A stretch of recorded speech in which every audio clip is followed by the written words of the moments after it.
Aries, welcome back sa ating Tagalog Reading Channel. Ako ay si Abby at isa po akong intuitive reader. Gagawin natin ang inyong collective reading sa buwan ng April 2024. Current energy check-in. Ginawa natin tong reading na to sa ganap na as of this time 11:09 PM April 23, 2024. Current energy check-in to at maaari to mag-resonate on to the next 3 to 6 months. Alright? So, ito ay isang collective reading, guys. Remember na hindi to personal reading, so magre-resonate to sa certain collective energy na channel natin. At kung hindi ito mag-resonate sa inyo ngayong buwan, I might tap into your energy next time. Okay? Sa mga new viewers natin, welcome po sa ating Tagalog Reading Channel. Sa mga current subscribers, maraming pong salamat sa pagsuporta ng inyong mga monthly Tagalog reading. Okay? So, isa-shuffle ko lang muna, Aries, collective ang inyong mga cards in front of the camera. Alright? And I'll see you guys in few seconds.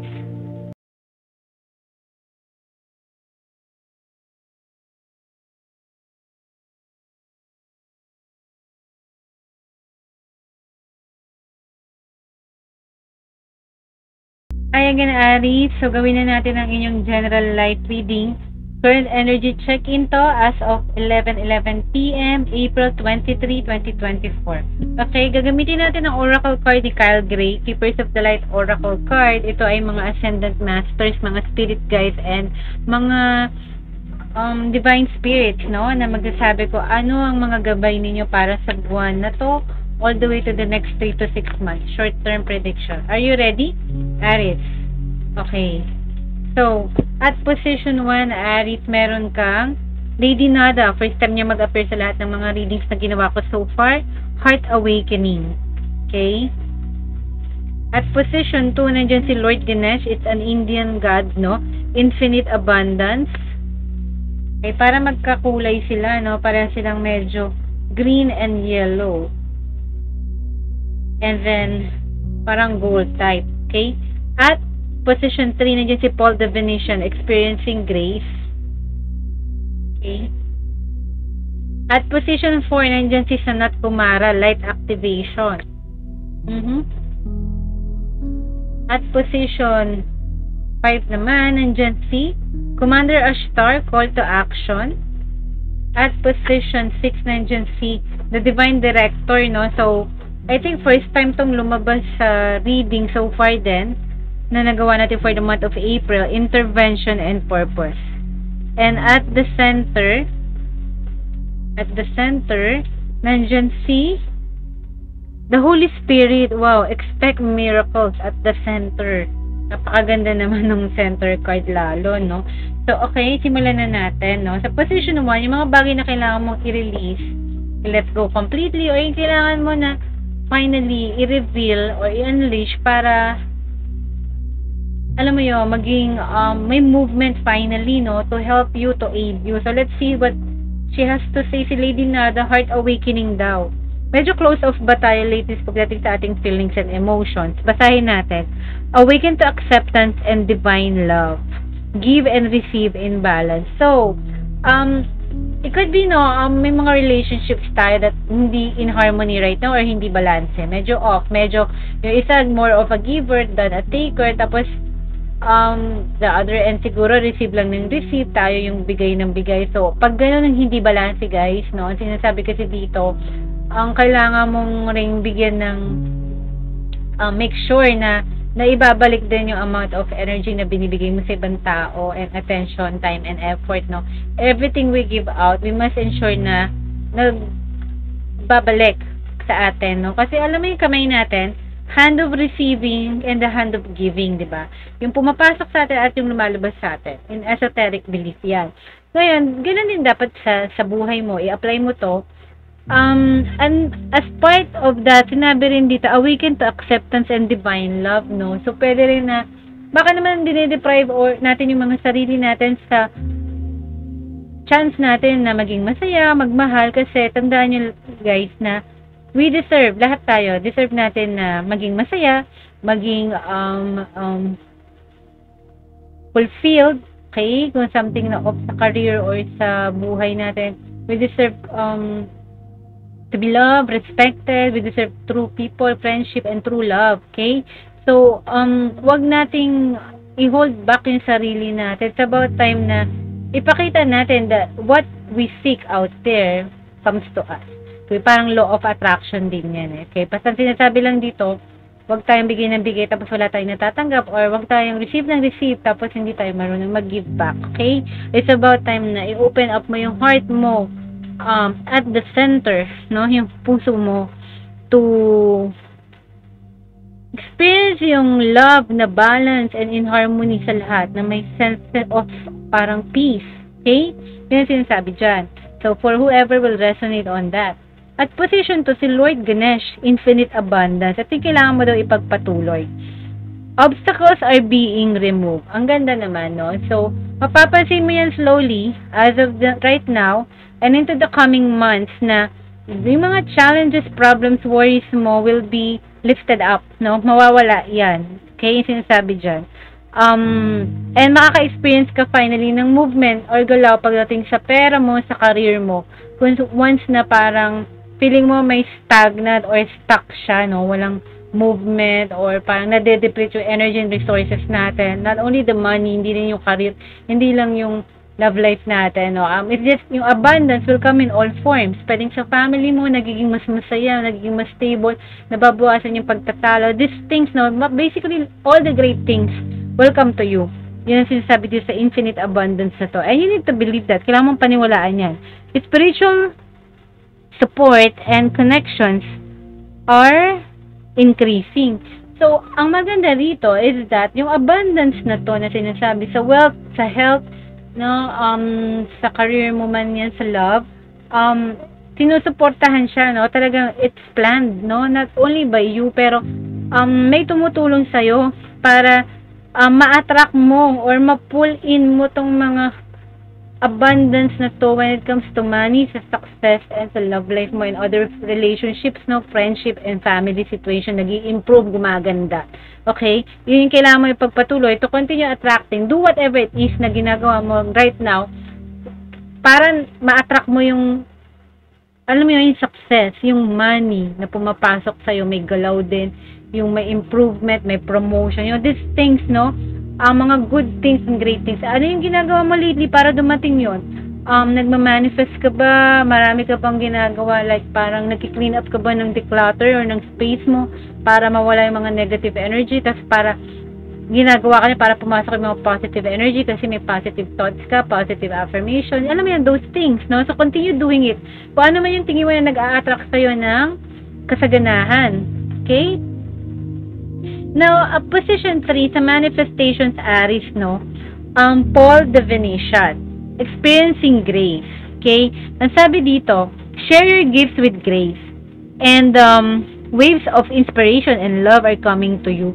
So, sa manifestations mo, mga things na gusto mong mangyari sa buhay mo ngayon, no? Kumbaga, napupursue mo siya as it is na ito sana dumating. Making your dreams, your desires, your thoughts a reality. Okay? Kumbaga, ito yon.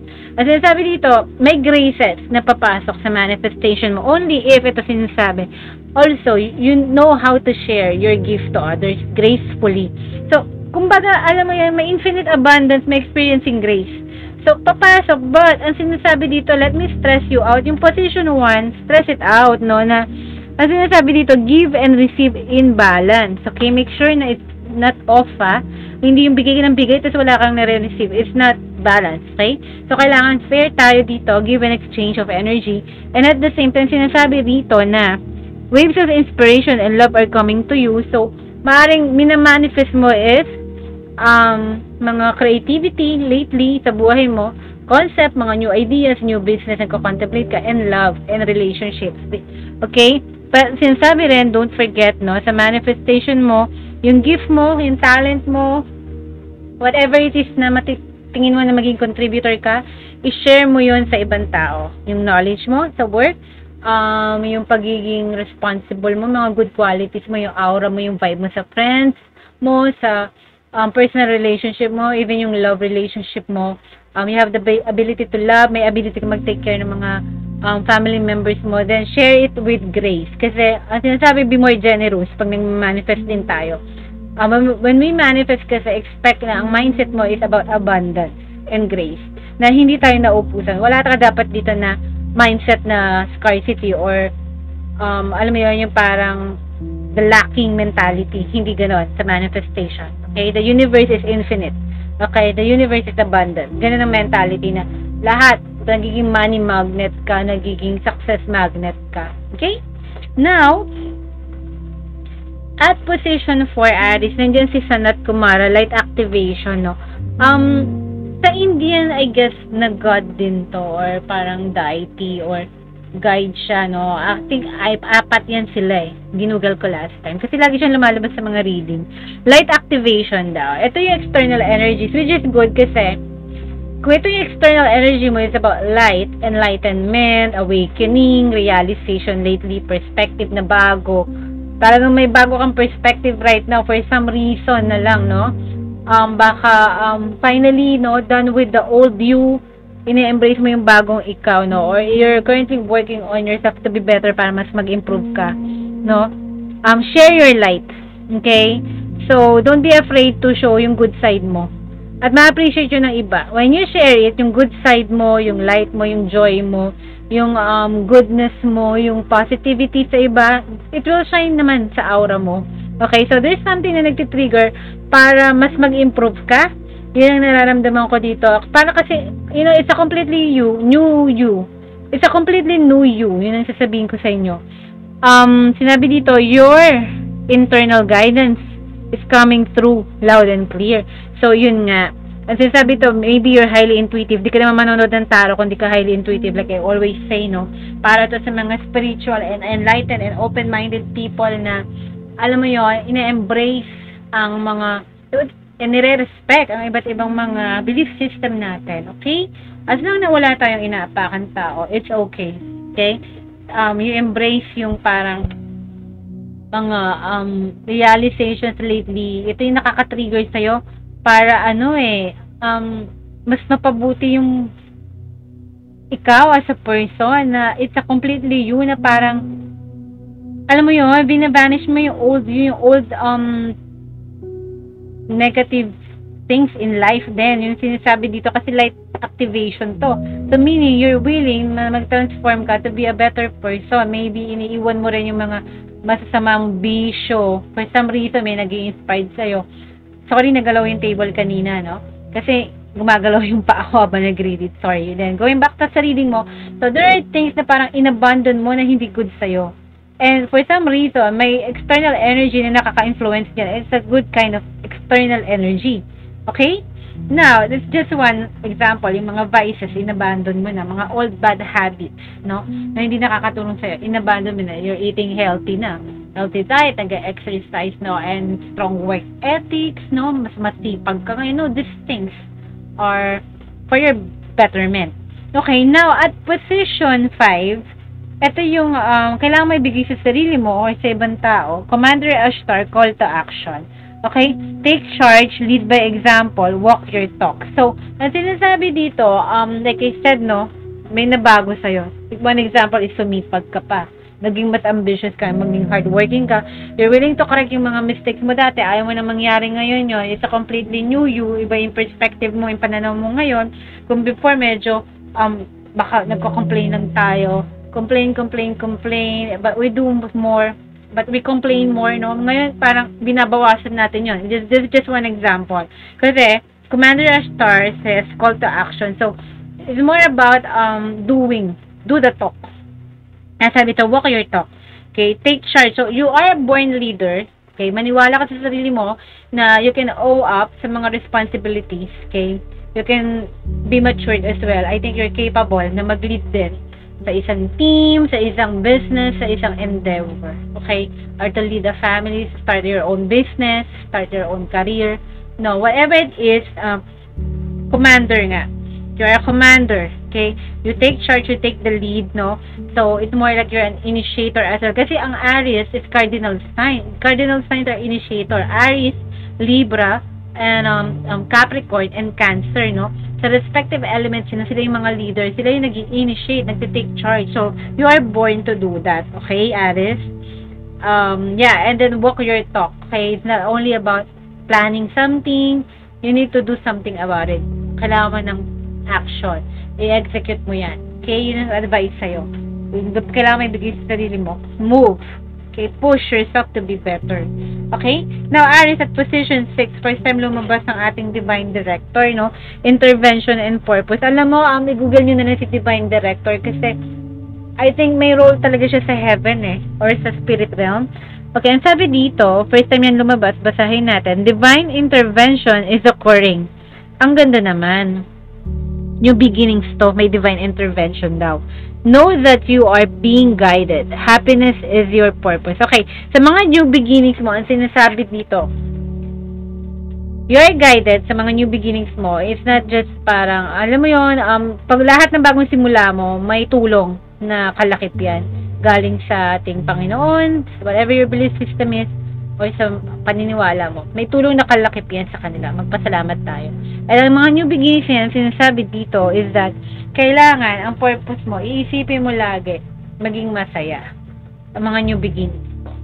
Kung iniisip mo na magkaroon ng bagong beginning, lately, sa career mo, sa business mo, or sa relationship mo within your family, friends, or sa love life man yan, no? Ang purpose mo, pag pumasok ka sa mga yan, sa bagong relasyon, sa bagong trabaho, sa bagong business, sa bagong situation, or simula, or cycle, no? Isipin mo lagi na, will it make you happy? Will it make you happy? Magiging masaya ka ba sa bagong simula na yan? Pupasok ka sa bagong trabaho mo, isipin mo agad. Kasi may period of observation, for example, yan. If-feel mo yung culture, if-feel mo yung tao, if-feel mo yung job, okay? And it's a good thing kasi doon yung period na kailangan mong i-gauge kung does it make you happy. Kapasok ka sa business na to, nag-enjoy ba tayo? Does it make you happy? Okay? Yun yung mga new beginnings ko. Happiness is your purpose. Yun ang huwag mo iwawala. Sa mga bagong simula mo, sa bagong relasyon, does he or she makes you happy? Okay?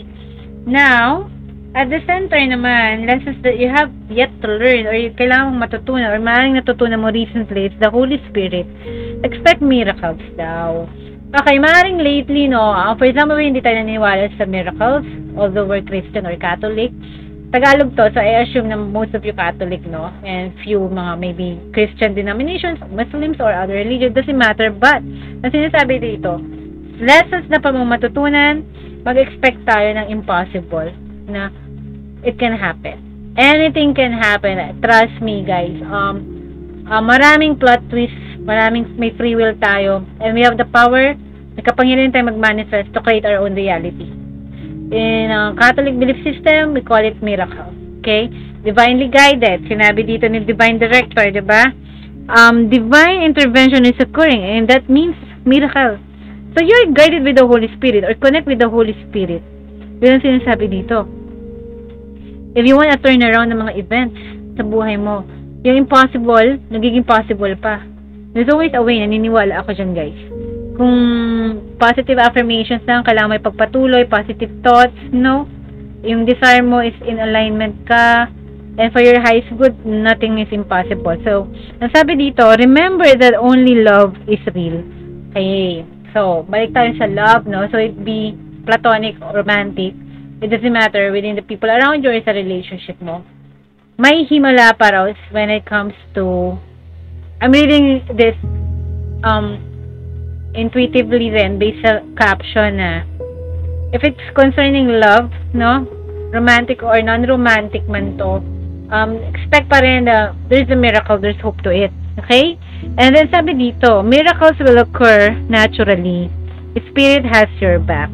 Okay, but ito yung kailangan mo matutunan. So, not to give up easily sa mga bagay na feeling mo parang tapos na.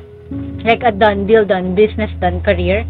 Or parang, no, there will always be a comeback. There will always be a turnaround. Yun ang dapat mong paniwalaan.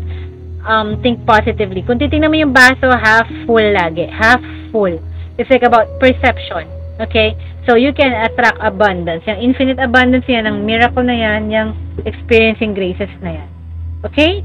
So, Aries, no? Sana nag-resonate tong current energy check-in mo as of this time, no? Yung timestamp na sinabi ko. Ngayon ay April 23, 2024 at 11:29 p.m. And I'll see you guys on your next month reading. Kung di man nag-resonate, I'll tap into your energy next time. Okay, Aries, take care. God bless. Sana nag-resonate sa inyo. And mahal ko kayo, guys. Bye!